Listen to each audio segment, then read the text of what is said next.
Muito bem, galerinha, voltamos agora para a nossa revisão da aula 16. Então, vamos ao quadro para a gente relembrar aí sobre o que cada autor pensa sobre mudança social, né? A gente falou sobre o Comte, o Karl Marx, o Durkheim e o Weber, um pouquinho do pensamento, né, que cada um tem. A gente falou que para o Comte o progresso ele fundamenta-se na qualidade e na quantidade de conhecimento. Então, para ele o conhecimento, gente, é primordial, né, para uma sociedade progredir. Mas ele era conservador, ele tinha um pensamento conservador, porque ele acreditava que deveria existir a ordem social, né? O progresso, ele admitia que era importante o progresso, mas que para isso deveria existir a ordem, né? A ordem social. Então, na nossa bandeira está escrito ordem e progresso, são atributos aí positivistas, tá, gente? Aquilo ali é uma bandeira positivista, inclusive, né? Então, ele afirmou que a humanidade percorreu 3 estágios no processo de evolução do conhecimento, né? O primeiro estágio é o teológico, é naquela crença ali dos mitos, atribuição a seres inanimados, plantas, animais, o politeísmo, né? Na crença de vários deuses. O segundo estágio é o metafísico, onde o homem começa a colocar o pé ali no racionalismo, né? O momento da filosofia. O terceiro estágio é o estágio positivo, onde o homem ele começa a ser influenciado pela ciência e pela industrialização, né? E aí é mais do que o racional, né? É o momento aqui da sociologia, tá? E aqui é o Marx, né? Que para Marx o radicalismo de uma revolução está no fato dela ser realizada por quem é maioria, né? Então, Marx ele só acreditava que a revolução poderia acontecer pelo proletariado, né? Que é a classe trabalhadora. Só essa classe poderia mudar a sociedade. Sem essa classe, sem o proletariado fazer via revolução social, a sociedade não seria transformada substancialmente, né? Sempre teria suas limitações. Então, Marx acreditava nisso. O Comte, como eu falei para vocês, acreditava no progresso, reconhecia esse progresso, mas queria que tudo se mantesse na ordem, né? Na ordem social, ou seja, se conforma, né? É o conformismo, a questão do conformismo. Cada um tem seu papel ali, né? E deve cumpri-lo. O Marx não. Ele já era radical, né? E aí o Emile Durkheim, que ele fala na questão da mudança social, ele observou que houve uma evolução da solidariedade. Foi essa a visão dele, que uma sociedade era mecânica, foi para orgânica. Aqui as sociedades feudais, rurais, aqui as sociedades complexas, né? Sociedades complexas, que é uma marca importante, é a divisão social do trabalho. Como eu preciso, né? O laço que une as pessoas sou eu depender dela na divisão social do trabalho. Então, a gente pode ver isso no nosso dia a dia, né? Nessa sociedade capitalista, né? O que une nós, né? Então, o Weber, ele centrou sua análise nas ideias, ações, crenças e valores individuais. Ação social. O indivíduo, para ele, é importante. Observar esse indivíduo. Desenvolveu a ideia da ética protestante, que foi fundamental para o surgimento do capitalismo. Então, ele sacou isso, né? Que o desenvolvimento do capitalismo, ele veio num dado momento dentro dessa ética protestante, né? Que estava ligado à religião das pessoas. Também analisou a mudança social com base em tipos ideais de ação e dominação. A mudança estaria sempre limitada pela ação burocrática. Então, para ele, a burocracia seria uma grande limitadora da mudança social nessas sociedades, que nem a nossa, né? Onde a burocracia é muito forte. Então, galerinha, vocês vão fazer a atividade de sala e já a gente volta para a correção. Então, vamos lá.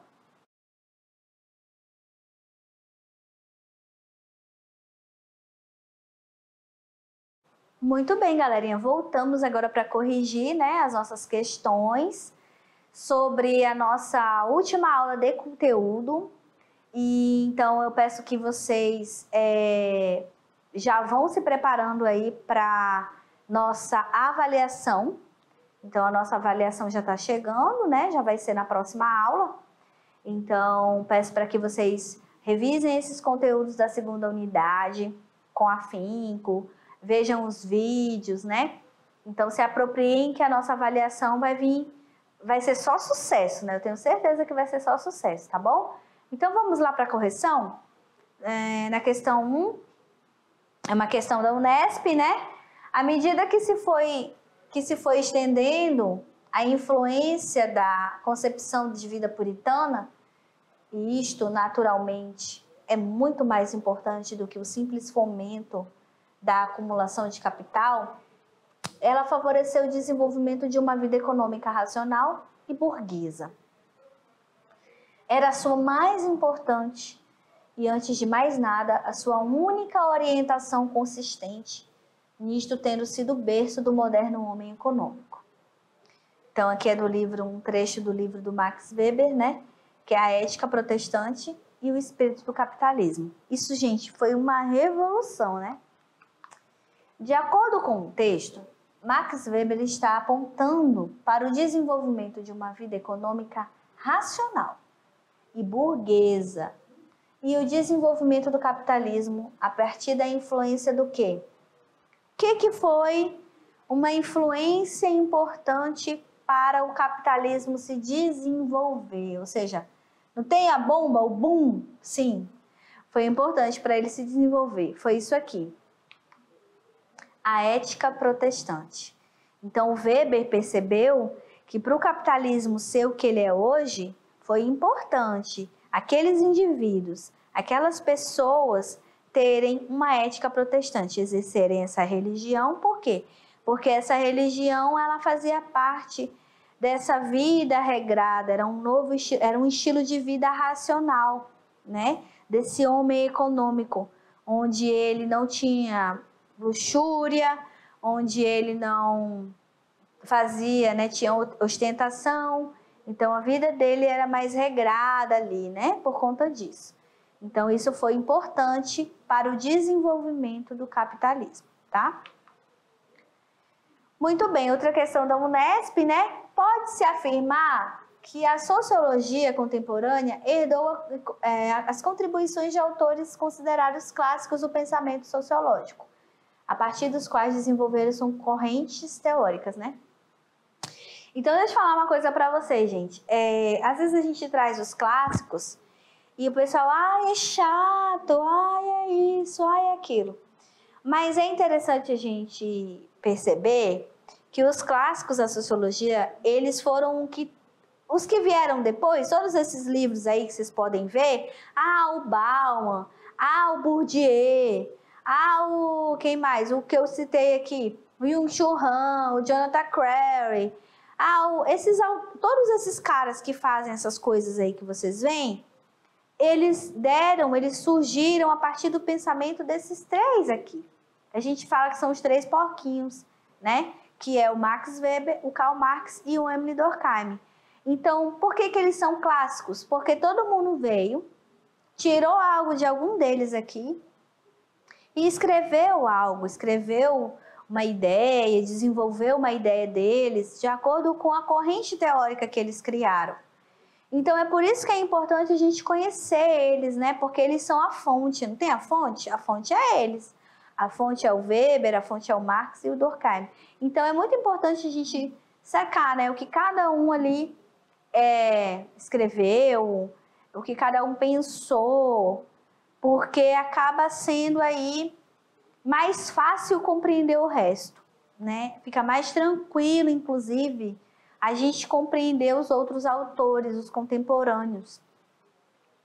Todos esses autores da contemporaneidade, eles bebem da fonte aí ou do Max Weber, ou do Karl Marx, ou do Émile Durkheim, que são os clássicos, né? Os nossos clássicos, tá bom?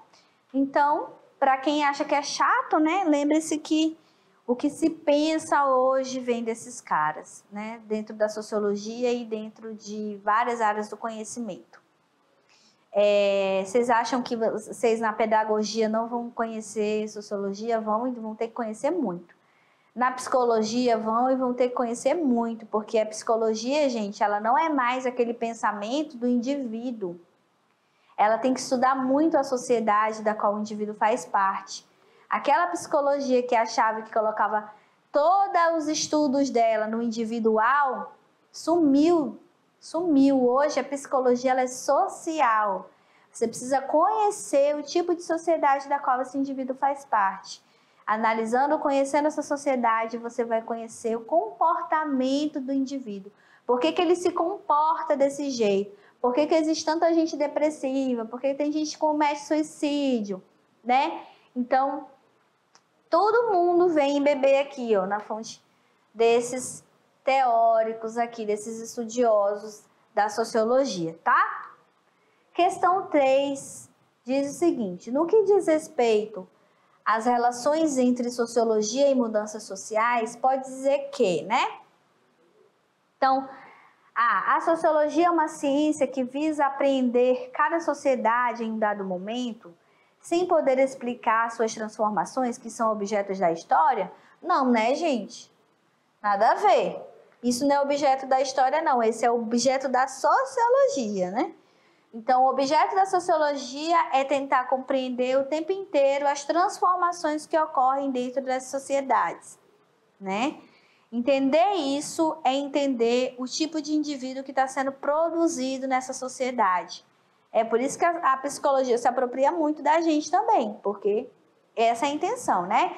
Então, a sociologia, esse aqui não é objeto da história, né? Inclusive é da sociologia, mas visa apreender a sociedade em um dado momento sem poder explicar suas transformações. Na verdade, ela explica, ela tenta explicar as transformações que ocorrem o tempo inteiro dentro da sociedade, né? B. A sociologia só é capaz de explicar as transformações derivadas das lutas entre as classes? Não, né, gente? A intenção dela é muito mais além, né? Não só da luta de classes. Isso aqui é central, é importante demais. Mas não é só isso, né? C. Os estudos aos quais a sociologia se dedica fundamenta-se no princípio de que as mudanças e transformações só podem ocorrer quando os vários segmentos ou estratos de uma sociedade se unem para viabilizar as tais mudanças. Os estudos aos quais a sociologia se dedica fundamenta-se no princípio de que mudanças e transformações só podem ocorrer quando os vários segmentos ou estratos de uma sociedade se unem para promover ou viabilizar as mudanças? Não, né, gente? Ela não está só pensando nisso. A questão das mudanças sociais é um tema que se tornou objeto de reflexão sociológica, a partir do que se convencionou chamar era pós-industrial e pós-industrialização. Não, gente, não foi no pós-industrial, não, né? E nem globalização, isso aí que é muito depois. A sociologia busca captar os fenômenos produzidos pelas ações de atores sociais que visam defender seus interesses e os fatos associados às reações e resistências àquelas ações? Gente, vou ler de novo. A sociologia busca captar os fenômenos produzidos pelas ações de atores sociais. Ok, até aqui ok. Que visam defender seus interesses e os fatos associados às reações e resistências daquelas ações? Sim, né? Ela também tem esse objetivo aí, né? Os fenômenos das ações dos atores, né? Vamos para a questão de número 4. Diz o seguinte: considerando-se as grandes mudanças que ocorreram na história da humanidade, aquelas que aconteceram no século XVIII e que se estenderam no século XIX, só foram superadas pelas grandes transformações no final do século XX. As mudanças provocadas pela Revolução Científico-Tecnológica, que denominamos Revolução Industrial, marcaram profundamente a organização social, alterando-a por completo, criando novas formas de organização e causando modificações culturais duradouras, que perduram até os dias atuais, né? Muito bem. Sobre o surgimento da sociologia e as mudanças ocorridas na modernidade, é correto afirmar o quê? Vamos lá. A intensificação da economia agrária em larga escala nas metrópoles gerou o êxodo para o campo? Não, né, gente? Foi o contrário. Não foi para o campo, foram para a cidade, né? O aparecimento das fábricas e o seu desenvolvimento levou ao crescimento das cidades rurais? Não, né, gente? O pessoal veio tudo de lá, né? Então, o aumento do trabalho urbano nas fábricas ocasionou a diminuição da divisão social do trabalho? Não, né? O que a gente percebeu é que dentro desse aumento ocorreu um aumento da divisão social do trabalho.